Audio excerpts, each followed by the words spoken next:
اعوذ باللہ من الشیطان الرجیم، بسم اللہ الرحمن الرحیم، الحمد للہ رب العالمین، والصلاة والسلام علی سید الانبیاء والمرسلین، حبیب الہ العالمین ابی القاسم محمد اللہم صلی محمد محمد وعلی آلہ الطیبین الطاہرین سیما بقیت اللہ فی الارضین۔ قال اللہ تعالی فی کتابہ الکریم، بسم اللہ الرحمن الرحیم، ونريد ان نمن علی الذین استضعفوا فی الارض ونجعلہم ائمہ ونجعلہم الوارثین۔ ایک بار پھر درود بھیجے گا محمد و آل محمد، اللہم صلی محمد و آل محمد عجل فرجہ۔ پروردگار عالم کا انتہائی شکر ہے، انتہائی احسان ہے، اس نے ہمیں اپنی دین کی رہنمائی نصیب فرمائی، قرآن اور اہل بیت اطہار علیہ السلام کی ہدایت کا شرف ہمیں نصیب کیا۔ یہ مہینہ ربیع الاول کا مہینہ ہے، کئی اعتبار سے انتہائی اہم مہینہ، وقت کے امام کی امامت کا آغاز اور ظاہر ہے کہ ختمی مرتبت حضرت محمد مصطفیٰ صلی اللہ علیہ وآلہ وسلم کی ولادت با سعادت۔ اللہم صلی علی محمد۔ اس اعتبار سے خاص کر پہلی اعتبار سے کہ وقت کی امام کی امامت کا آغاز، انسانوں کو ایک شعور اور ایک آگہی کی ضرورت پڑتی ہے کہ پروردگار عالم نے ہمیں جو نعمت نصیب فرمائی، اس نعمت سے ہم کما حقہ کیوں استفادہ نہ کر سکیں، کیوں امام کی غیبت ہے اور کیوں یہ غیبت اختتام پذیر نہیں ہوتی۔ اس کے علاوہ ظاہر ہے کہ مومنین کی اوصاف کو جس طرح روایات نے بیان کیا ہے تو انہوں نے فرمایا کہ مومن آگاہ ہوتا ہے، مومن بابصیرت ہوتا ہے، مومن دشمنوں کے مکر و فریب کو سمجھنے والا ہوتا ہے، اور جیسا کہ ایک اور پہلو سے ہر مسلمان کی ذمہ داری ہوتی ہے کہ وہ دوسرے مسلمان کا خیال کرے، وہ مسلمان جو دوسرے مسلمانوں کی پرواہ نہ کرے، فرمایا لیس بمسلم، وہ مسلمان نہیں ہے۔ تو کئی اعتبارات ایسے ہیں جس کی وجہ سے ضرورت پڑتی ہے کہ انسان اپنے ماحول کو سمجھنے کی کوشش کرے، جو کچھ پیش آ رہا ہے اپنی ذمہ داریوں کو جاننے کی کوشش کرے۔ یہ پروگرام اسی ٹائپ کی ایک کوشش ہے کہ جس کے اندر ہم یہ دیکھنے کی کوشش کرتے ہیں کہ کیا دنیا میں پیش آ رہا ہے، ان حالات کے اندر رہتے ہوئے ہماری ذمہ داری کیا بن سکتی ہے، اور اس میں کوشش یہ ہوتی ہے کہ جو کچھ بظاہر ہمیں نظر آ رہا ہے اس سے کچھ انالیسس کیا جائے، اس سے کچھ واقعات کو سمجھنے کی کوشش کی جائے۔ ہم یہ بات بہت دفعہ کہتے ہیں کہ ہمارا مقصد لوگوں کو اوپینین دینا نہیں ہے، ہمارا مقصد کسی حد تک انالیسس کے طریقے کو بیان کرنا ہے، اور ایک اوپینین ہماری طرف سے ہے، پھر بعد میں آپ ظاہر ہے کہ خود انالیسس فرمائیں گے، آپ خود اس کو دیکھیں گے، اور اس کے بعد اپنی اوپینین آپ اپنے فکر شعور کے مطابق خود اسٹیبلش کریں گے۔ تو ہمارا کام صرف ایک نظریے کو آپ کی خدمت میں پیش کرنا ہے، باقی اس کا مطلب یہ نہیں ہے کہ ہم اس کو ایک مثلا مکتب فکر کی اوپینین کے طور پر پیش کر رہے ہیں، ایسا ہرگز نہیں۔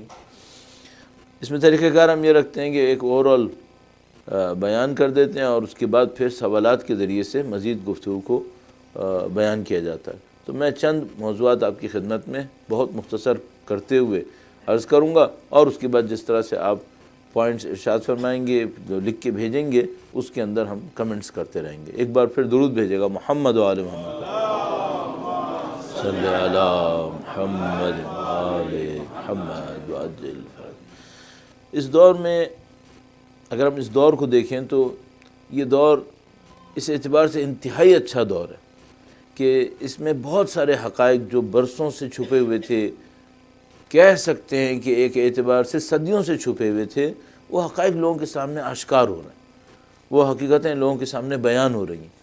جیسے کہ ابھی انہوں نے بیان فرمایا کہ بھئی پروپیگنڈے کا ٹائم سمجھا جاتا ہے، آج کل پروپیگنڈا اپنے عروج کے اوپر ہے، لیکن اچھی بات آج کے دور میں یہ ہے کہ جو پروپیگنڈا کیا جا رہا تھا، کچھ ایسا موقع ہوا ہے کہ اس کی حقیقت کھلنا شروع ہو گئی ہے، اور وہ حقائق لوگوں کے سامنے بیان ہونا شروع ہو گئے۔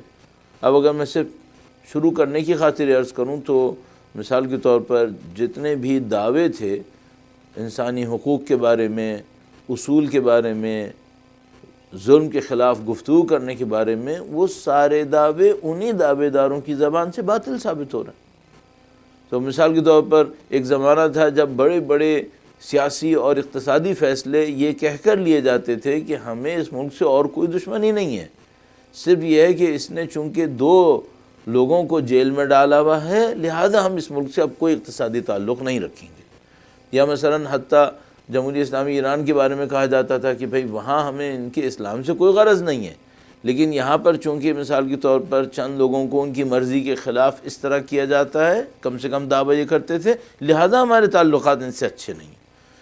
اب الحمدللہ اچھا دور یہ ہے کہ یہ حقائق سب کھل کے سامنے آ گئے، اور یہ جو آخری انسیڈنٹ ہوا جس کے اندر سعودی جرنلسٹ کو مثلا ایمبیسی کے اندر بلا کر اس طریقے سے مار دیا گیا، قتل کر دیا گیا وحشیانہ طریقے سے، اور اس کے بعد آج جو کچھ امریکی صدر نے بیان دیا تو یہ اس اعتبار سے بہت اچھا ہے، ایک آئی اوپنر ہے سب کے لیے کہ بھئی یہ جو باتیں ساری ہو رہی تھیں انسانی حقوق کے بارے میں، اور جناب علی اس کی چیمپئن شپ ان کے ہاتھ میں تھی، اور کیا کیا دعوے نہیں ہوتے تھے، کبھی وہ ایران کے خلاف، کبھی چین کے خلاف، کبھی شام کے خلاف، کچھ نہیں تو کوریا کو لپیٹ میں لے آئے ساری باتیں۔ اب انہوں نے صاف صاف کہہ دیا کہ بھئی ہمارے سعودی عرب کے ساتھ کچھ اقتصادی معاہدے ہوئے ہیں، وہ معاہدے کافی مہنگے معاہدے ہیں، اور اتنا پیسہ چھوڑنا بہرحال آسان کام نہیں ہے۔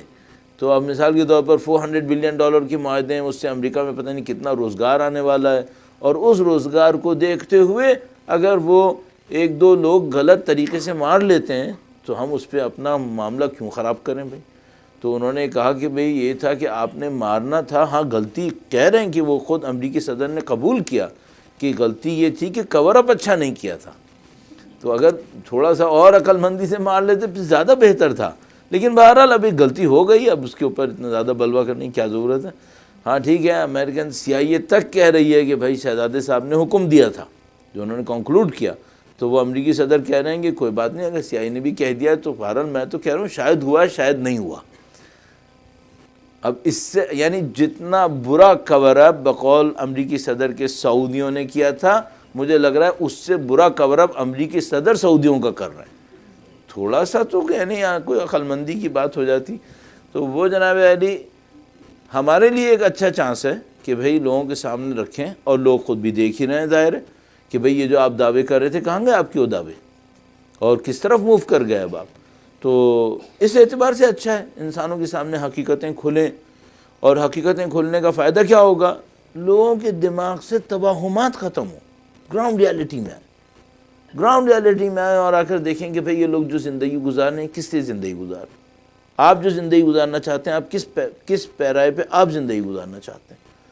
الحمدللہ قوموں کے اندر یہ شعور کچھ نہ کچھ بیدار ہو رہا ہے، اور اگر ایک اعتبار سے دیکھیں تو ویسے تو اس کو ملانا بہت اچھا نہیں ہوتا کہ ہم سیاسی اور بین الاقوامی تعلقات کے معاملے کو وقت کے امام سے ڈائریکٹلی ملانے کی کوشش کریں، بہت خطرناک بھی ہے یہ، کیونکہ ممکن ہے کہ ہم ذرا سی شباہت دیکھ کر فوراً حکم دینے کی کوشش کریں کہ یہ دیکھو یہ نشانی بن گئی امام کی تشریف آوری کی، اور اس اعتبار سے پھر مثلاً کوئی ہم سے بھی زیادہ آگے بڑھ جائے اور جائے کوئی وقت معین کرنا شروع کر دے جو بالکل ہی غلط ہو جائے گا کام۔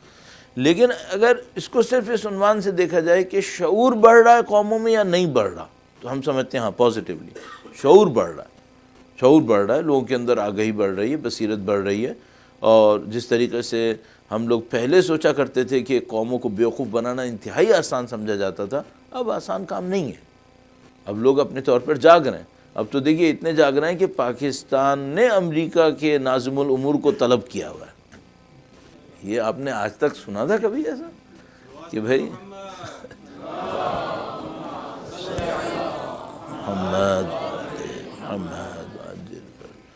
تو پاکستان کو بھی کم سے کم اتنا خیال آیا یا اتنا یقین ہو گیا کہ بھائی اب امریکہ کے سامنے دبنے کی بہت زیادہ ضرورت نہیں ہے۔ ایک زمانے میں دبتے تھے، قبول بھی کرتے تھے کہ ہاں پہ دب رہے ہیں ہم، لیکن اب وہ کہہ رہے ہیں کہ ہاں نہیں ٹھیک ہے، اب ہمیں سمجھ میں آ رہا ہے کہ نہیں ان کے سامنے اتنا زیادہ دبنے کی ضرورت نہیں ہے۔ تو جب ٹرمپ صاحب نے کہا کہ بھئی انہوں نے پیسہ کھایا، انہوں نے کچھ نہیں کیا، تو اب پاکستانی حکومت اس کے اوپر احتجاج اپنا نوٹ کروا رہی ہے گورنمنٹ کے سامنے، امریکی گورنمنٹ کے سامنے۔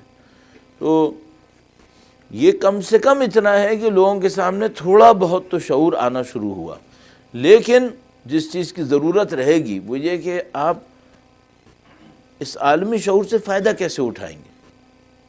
اس عالمی شعور کے بعد ایک اور ٹاپک ہے جس کی ہمیں ضرورت پڑے گی اگر دنیا میں واقعاً عدل و انصاف پھیلنا ہے، اور وہ ہے نفس پرستی کے مقابلے کی۔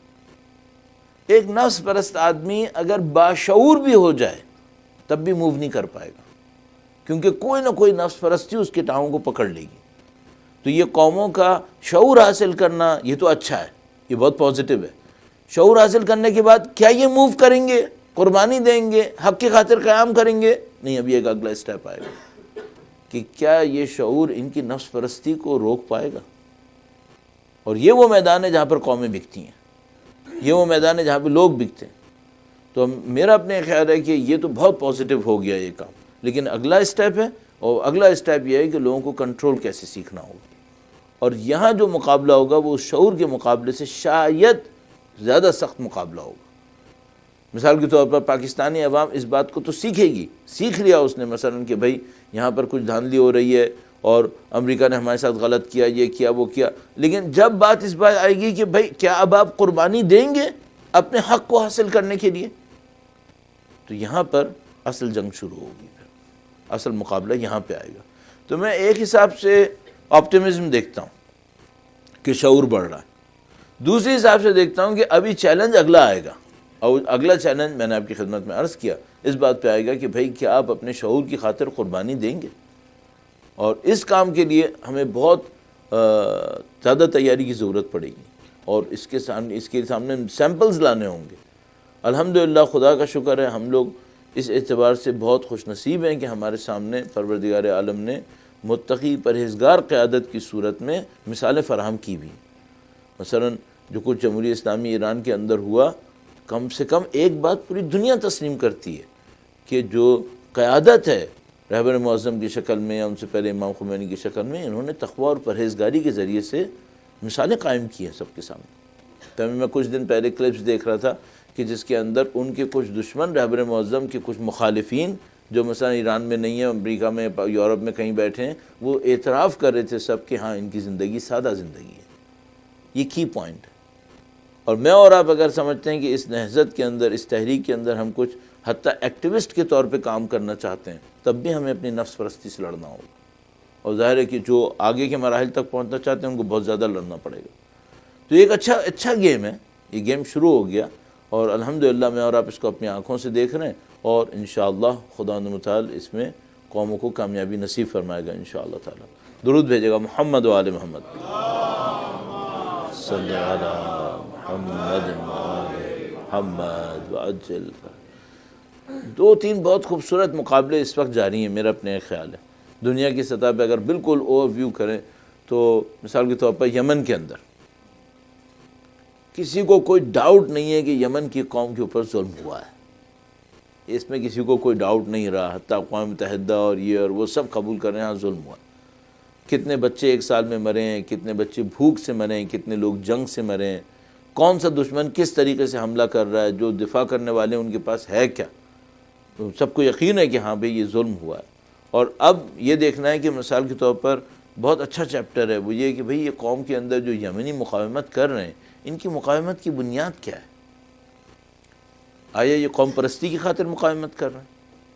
یہ جو دشمن کا مقابلہ کرنے کے اوپر ڈٹے ہوئے ہیں کئی سال سے، آیا یہ صرف قوم پرستی کی بنیاد پر ہے، یا ان کا مثال کے طور پر کوئی لسانی معاملہ ہے، یا ان کا کوئی دینی ایشو ہے؟ کس طریقے سے مقابلہ کر رہے ہیں؟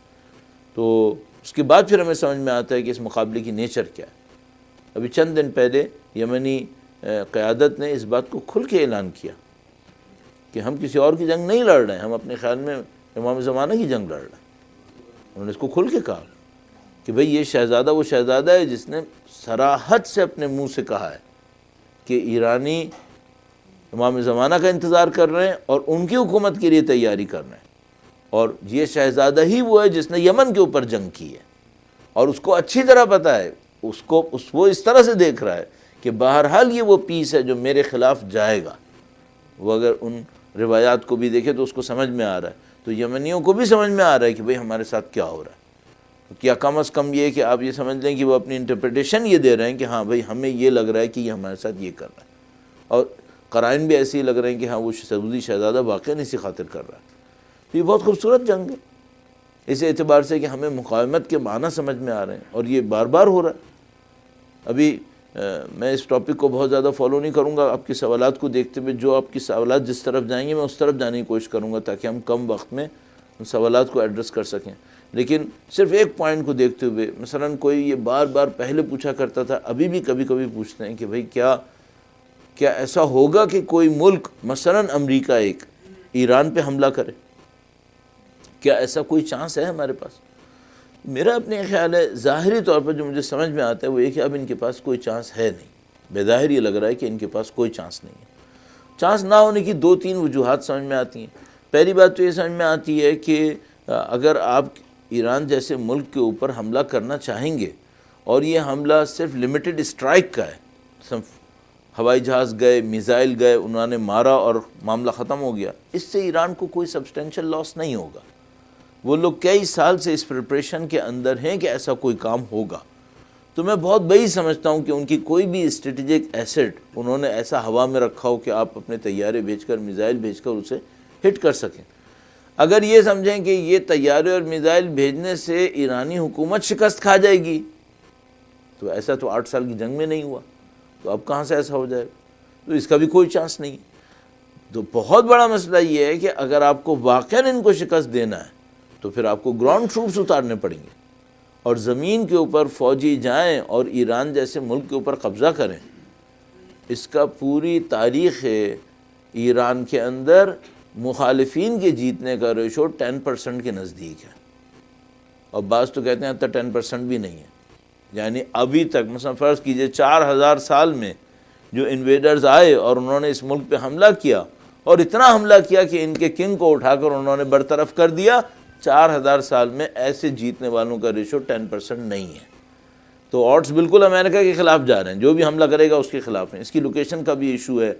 یہ کنٹری آپ نے دیکھا ہوگا، یہ تقریباً ریکٹینگل ٹائپ کی کنٹری ہے۔ یہ پاکستان یا چلی وغیرہ کی طرح نہیں ہے کہ جو نازک اندام کمر کے پتلے ہوتے ہیں۔ یہ ملک جو ہے یہ چوڑائی میں بھی کافی ہے، اونچائی میں بھی کافی ہے۔ تو اگر یہاں پر کسی کو شکست دینی ہوگی تو کئی ہزار کلومیٹر کا فاصلہ طے کر کے وہ پہنچے گا۔ پاکستان کا آپ کو پتہ ہی ہے کہ مشکل یہ ہے کہ بیچ سے کچھ جگہیں ایسی ہیں جہاں پر فاصلہ صرف کچھ 100 کلومیٹر ہے، اور آپ کے پاس کوئی جگہ اسٹریٹجک ریٹریٹ کے لیے بھی نہیں ہے کہ آپ یہ سوچیں کہ ہم اپنی اسٹریٹجی ایسی بنائیں گے کہ تھوڑا پیچھے جائیں گے اور پھر آگے آ جائیں گے، تو ایسا کوئی چانس نہیں ہے پاکستان کے پاس۔ لیکن ایران جیسے ملک کے پاس بہت چانس ہے، وہاں پہ بہت گنجائش ہے۔ تو ان کو پتہ ہے کہ اتنا آسان کام نہیں ہے، اور ظاہر کی تاریخ نے دکھایا بھی ہے کہ جو ملک اتنا زیادہ اسٹینڈ کر لیتا ہے اتنے سال تک، 8 سال تک، اس کا مطلب اسے ہرانا اتنا آسان نہیں ہوگا۔ ایک اور بہت بڑا مسئلہ ہے وہ یہ کہ ایرانی اپنے نظام کے حامیوں کو تیار کرنے کے ماہر ہو گئے۔ پہلا ایک زمانہ تھا کہ وہ خود اپنے آپ کو بچا رہے تھے، پھر ایک زمانہ آیا کہ انہوں نے اپنے حامیوں کو تیار کرنا شروع کیا۔ تو سب سے پہلا بڑا حامی جو انہوں نے تیار کیا وہ حزب اللہ لبنان کو تیار کیا، پھر اس حزب اللہ لبنان نے اپنے حامیوں کو تیار کرنا شروع کیا تو وہ فلسطین کے اوپر چلے گئے۔ پھر کچھ اور عالمی نظام نے غلطیاں کیں، وہ عراق بھی ایرانی اور جمہوری اسلامی کے نظام کے کنٹرول کے اندر تقریباً یا کم سے کم حمایت کے اندر آ گیا۔ اور غلطیاں ہوئیں تو مثلا ٹرکی بھی بہت نزدیک آ گیا، ایک آدھ عرب ملک بھی بہت نزدیک آ گئے۔ اب ان سب کے ہوتے ہوئے دوبارہ سوچتے ہیں کیا کوئی ایران پہ حملہ کرے گا؟ تو انہوں نے بہت اچھی کویشچن ایک بنائی ہوئی ہے۔ انہوں نے کہا ہے کہ بھئی کوئی بھی ہم پہ حملہ کرے گا، ہم جواب صہیونی حکومت کو دیں گے۔ کوئی ہم پہ حملہ کرے گا، کہیں سے بھی کرے گا، ہمارا جواب وہاں پہ ہوگا۔ کیوں؟ کیونکہ ہمیں پتہ ہے کہ یہ ساری سازشیں شروع وہیں سے ہوتی ہیں اور جنگ انہی کی ہوتی ہے۔ تو اب اس میں یہ تھا کہ پہلے یہ کویشچن ہوتی تھی کہ بھئی اگر ایران ادھر تک مارے گا تو کیا ہوگا؟ پھر جب حزب اللہ کھڑی ہو گئی تو پھر یہ کویشچن آیا کہ بھئی اگر حزب اللہ نے مارنا شروع کر دیا تو کیا ہوگا؟ تو 2006 میں جو جنگ ہوئی اس نے یہ بتایا کہ بھئی اسرائیلی حکومت حزب اللہ کو ہرانے میں ناکام رہی ہے۔ اس کے بعد اسرائیلی حکومت نے حماس کے اوپر حملہ کیا اور یہ سوچا کہ کم سے کم اس کو ہم شکست دے کر یہ ثابت کر لیں گے کہ ہم اس کو تو کم از کم شکست دے سکتے ہیں۔ خوش قسمتی یا بدقسمتی ان کی، وہ یہ بھی نہیں کر سکے، اور پچھلے ہفتے جو کام ہوا وہ بہت ہی زبردست کام ہو گیا۔ وہ یہ کہ اسرائیلی حکومت نے حماس پہ حملہ کیا۔ اب حماس کون ہے؟ مرکزی نظام مثلا ایران کا ہے، اس کا ایک حامی حزب اللہ ہے، حزب اللہ کا ایک حامی حماس ہے. تو بہت تیسرے لیول کے اوپر بات آ رہی ہے. تو انہوں نے حزب اللہ حماس کے اوپر حملہ کیا، اور حماس نے 2 دن میں 460 راکٹس مارے ہیں، 460 راکٹس. اور وہ 460 راکٹس میں سے تقریباً 100 راکٹس کلیم ہو رہے ہیں کہ انٹرسیپٹ ہوئے ہیں ہوا میں، اور 360 کے قریب راکٹس مقبوضہ علاقے کے اندر لینڈ کر چکے. اس سے بہت سارے ریزلٹس نکلے. مجھے کہ وہ جو تھا کہ بھئی اسرائیل کے پاس ایک ٹیکنالوجی ہے، وہ میزائلز کو ہوا میں فائر کر لیں گے، معاملہ ختم ہو جائے گا. تیسرے درجے کے ایک دشمن سے لڑنے میں، تیسرے درجے کا مطلب ظاہر ہے معنوی اعتبار سے نہیں ہے، مادی اعتبار سے تیسرے درجے، اس دشمن کے حملے کے مقابلے میں بھی اسرائیل بے بس رہا ہے. اور وہ جو حماس ہیں اس نے کہا ہے کہ ہم خوش ہیں کہ یہ ہو گیا، اب جو ہم ماریں گے وہ تل ابیب پہ ماریں گے، اگلا جو کچھ ہم کریں گے وہ تل ابیب پہ کریں گے. اور ایسٹیمیٹ یہ ہے کہ بھئی اگر کوئی فل فلیش وار ہوئی تو ان لوگوں نے 2 دن میں 460 راکٹس مارے تھے، راکٹس یا میزائل جو بھی آپ کہنا چاہیں. ایسٹیمیٹ یہ ہے کہ اگر کوئی فل فلیش وار ہوئی تو اس علاقے سے جو حماس اور حزب اللہ کا علاقہ ہے وہاں سے 11,000 میزائلز آ سکتے ہیں.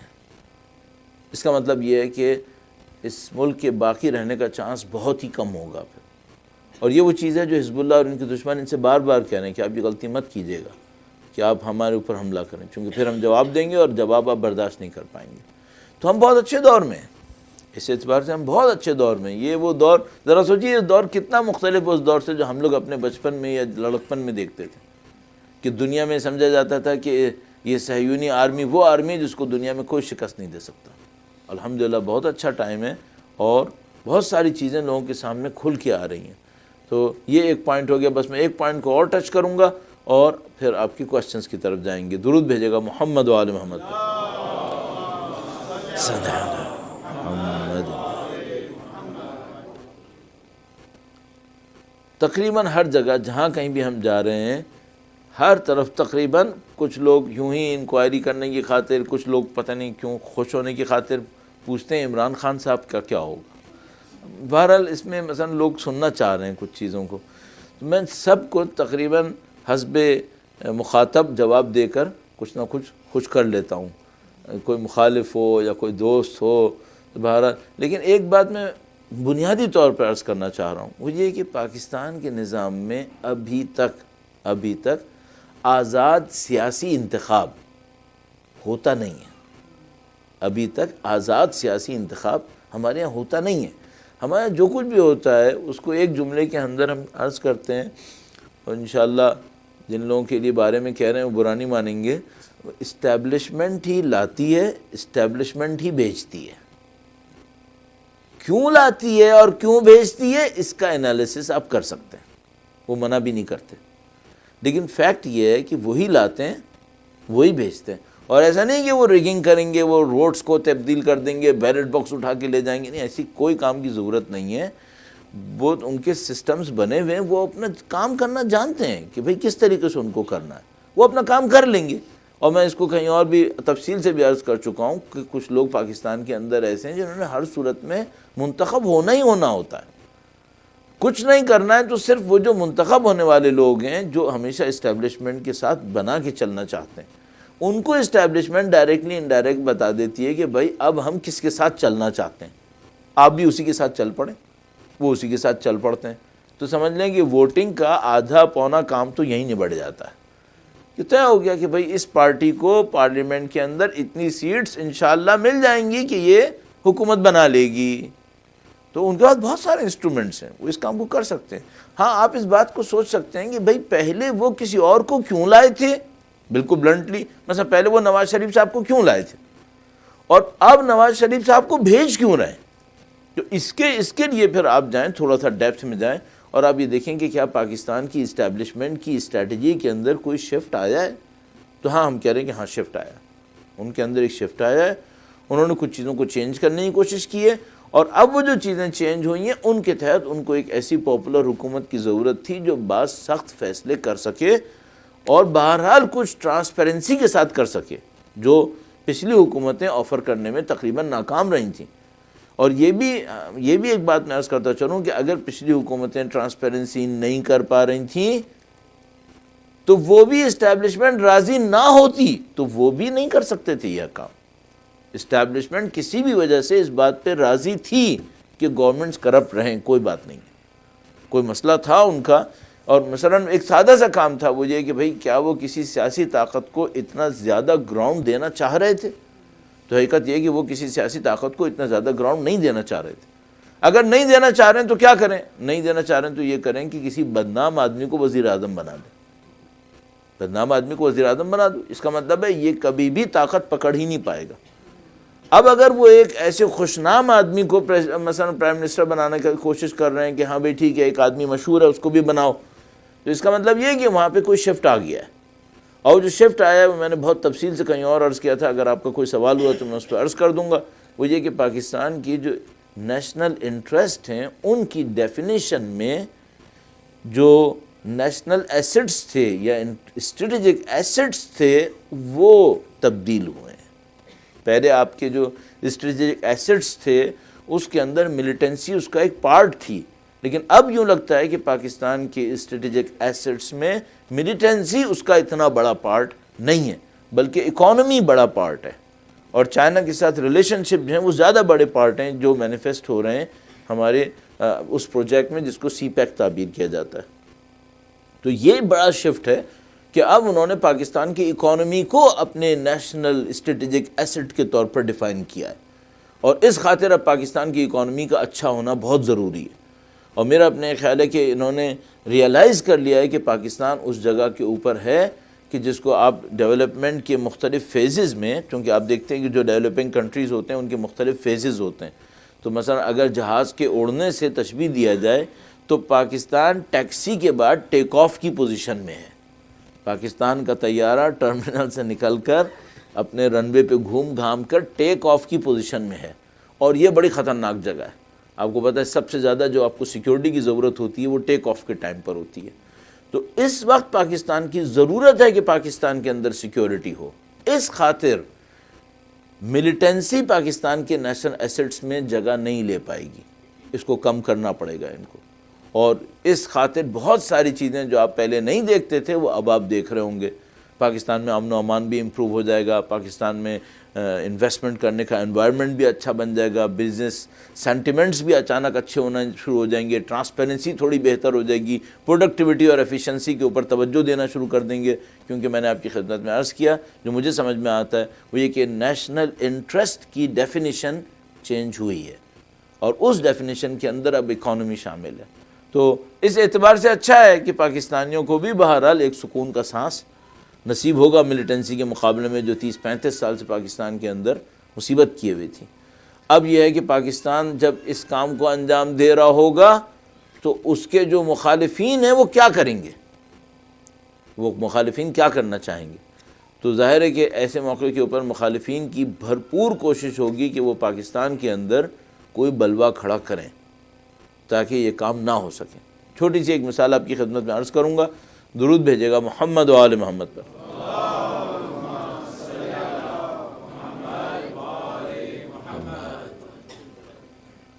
آپ نے یقیناً پی آئی اے کی صورتحال تو دیکھی ہوگی کبھی نہ کبھی. ویسے تو آپ غلطی سے بھی اب پی آئی اے سے نہیں جائیں گے، نہیں گئے ہوں گے کئی سالوں سے، لیکن یہ کہ آپ نے ظاہر صورتحال تو دیکھی ہوگی. اچھا آپ کو یقیناً پتہ ہوگا کہ 30-35 سال پہلے یہ ایئر لائن کہاں تھی، آپ کو پتہ ہے؟ آپ ذرا تصور کیجئے کہ اگر پی آئی اے کا ڈاؤن فال نہ ہوتا تو ایمریٹس بنتی کیا؟ اس نے نہیں بننا تھا. اچھا اگر آپ 40 سال پہلے کا کراچی سوچیے گا،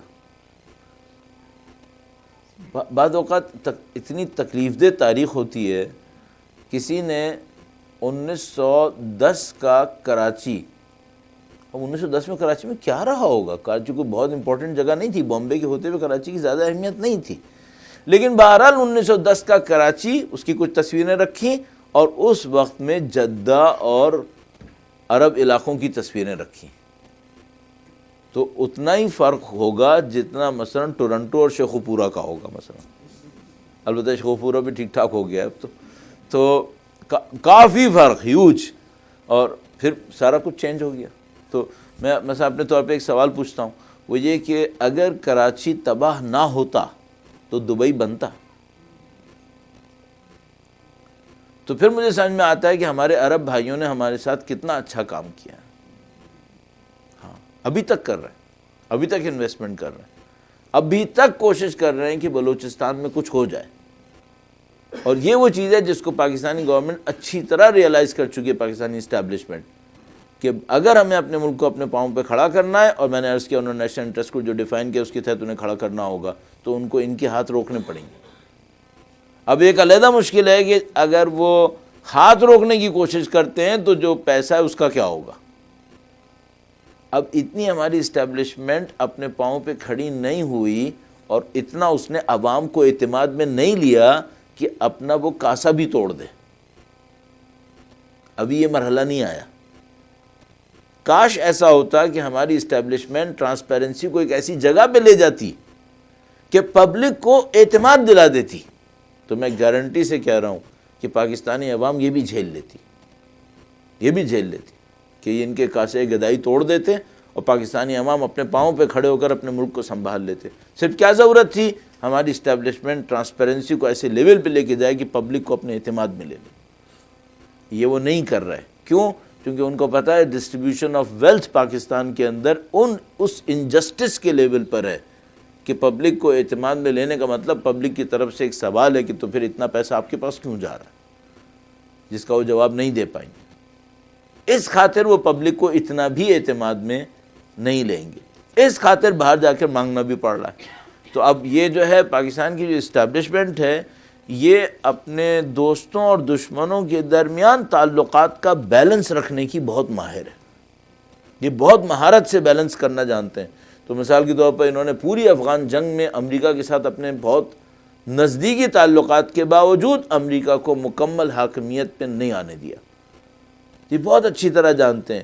جو لوگ یہ سمجھ رہے ہیں، جو لوگ یہ کہہ رہے ہیں بار بار کہ چائنا پاکستان کو اور رول کر دے گا، پاکستان کو اپنی کالونی بنا دے گا، ڈر تو میں بھی اپنے ذہن احساس کر رہا ہوں، لیکن پاکستانی اسٹیبلشمنٹ کی جو مہارت ہے اس کے سامنے مجھے لگ رہا ہے کہ نہیں، یہ ایسا نہیں کرنے دیں گے۔ آپ تصور کریں، ہم سب لوگ ایک بات پہ متفق تھے، امریکہ پاکستان میں جو چاہے گا کر لے گا۔ اب آپ کیا کہتے ہیں؟ اب میں اور آپ ڈاؤٹ کر رہے ہیں کہ واقعاً وہ سب کچھ کر بھی سکتا ہے، تو ہمیں اپنے آپ سے ایک اور بات بھی پوچھنی چاہیے، جس زمانے میں ہم کہہ رہے تھے کہ یہ کر سکتا ہے، اس وقت بھی کر سکتا تھا کیا؟ یا ہماری اسٹیبلشمنٹ ایسی پریٹینڈ کر رہی تھی کہ یہ کر سکتا ہے؟ تو مجھے یہ سیکنڈ آپشن زیادہ بہتر لگ رہا ہے۔ ہماری اسٹیبلشمنٹ، پاکستان کی اسٹیبلشمنٹ اس معاملے میں بہت شارپ ہے کہ وہ دشمنوں اور دوستوں کے ساتھ تعلقات کو کس طریقے سے پورٹرے کرے کہ اپنے بعض مفادات کو حاصل بھی کرے، خود بھی باقی رہے، اس کو کچھ توہم میں رکھے اور اس کے ساتھ کھیلتے بھی رہیں۔ اور مجھے لگ رہا ہے کہ چائنیز بھی اس بات کو جانتے ہیں کہ وہ ان لوگوں کے ساتھ اس طرح کا کوئی بیہیویئر نہیں رکھ سکتے، لہذا جیسے ہی یہ باتیں بہت زیادہ مشہور ہوئیں اور پاکستانی اسٹیبلشمنٹ میں ریئیکٹ کرنا شروع کیا، چائنیز نے فوراً پیچھے ہٹنا شروع کیا، اور انہوں نے اطمینان اور اعتماد دلانے کی کوشش کی کہ نہیں، ہمارا ایسا کوئی ارادہ نہیں ہے اور ایسی کوئی چیز یہاں پر نہیں ہوگی۔ تو میرے خیال میں اتنا آسان کیس نہیں ہے پاکستان کو ڈیل کرنا، نہ چائنیز یہ چاہیں گے۔ آپ اس بات کو سوچیں کہ چائنیز کے پاکستان کو اچھے تعلقات دینے کے پیچھے بہت بڑا ایک مقصد اپنے مسلمان علاقے کو سیکیور کرنا ہے، جہاں پہ انریسٹ ہے۔ تو پاکستان کے ساتھ اچھے تعلقات رکھ کے وہ اس علاقے کو دبانے کی کوشش کر رہے ہیں جہاں پہ مسلمان اکثریت میں ہیں۔ اگر وہ پاکستان کے ساتھ بھی بگاڑ لیں گے تو پھر وہ جو مسلمان اکثریتی علاقہ ہے وہ پاکستان کے ساتھ ہی بارڈر پر ہے۔ اس کا مطلب ہے کہ وہ اپنے ملک کے اندر بہت بڑے ایک بلوے کی دعوت کر رہے ہوں گے۔ تو یہ بالکل ایسے ہی جیسے کسی نے ہم سے کہا کہ انڈیا پاکستان پہ قبضہ کر لے گا، تو میں نے کہا کہ دیکھو، اس کا تو تقریباً کوئی چانس نہیں ہے نا کہ پاکستان انڈیا پہ قبضہ کر لے گا، اس کا تو کوئی چانس نہیں، قبول ہے۔ تو انڈیا کیا پاکستان پہ قبضہ کر لے گا؟ تو پھر ہمارا جواب یہ تھا کہ بھائی انڈیا پہلے کشمیر سنبھال لے، وہ کشمیر کو نہیں سنبھال پا رہا تو اتنے بڑے بلوے کو کون سنبھالے گا جو پاکستان میں مچا ہوا ہے؟ تو اس کو کوئی سنبھالنے کی موڈ میں نہیں ہے۔ اب کیا چائنا یہ چاہے گا کہ پاکستان میں اتنا بڑا بلوہ مچے کہ اس کی مسلم آبادی کے بارڈر ملا ہوا کنٹری چائنا کے خلاف ہو جائے؟ تو میں آپ کی خدمت میں عرض کروں کوئی بھی نہیں چاہیں گی۔ ہاں یہ ہمیں کوئی ہیپناٹائز کر دیں، ہمیں کوئی اور کسی بہت بڑے دھوکے میں مبتلا کر دیں، ہم نہ سمجھ سکیں تو شاید ہو جائے، لیکن اس طرح جس طرح سے ابھی باتیں ہو رہی ہیں اس سے طرح نہیں ہو سکے گا۔